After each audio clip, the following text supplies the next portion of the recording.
তেজপাতাটা বেশি দিলাম না।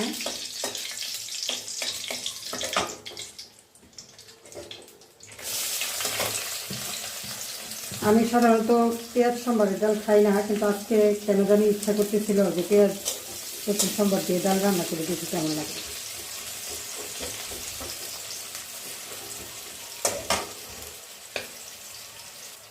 ভাতের চাল নিলাম, ভাত বসাই দিব। এটা প্রায় ভাজা ভাজা হয়ে যাচ্ছে। আমার রান্না আসলে অল্প রান্না করি আমি, কারণ মা আর ছেলে দুইজনের জন্য রান্না করি আমি, এই জন্য খুব একটা বেশি রান্না করি না।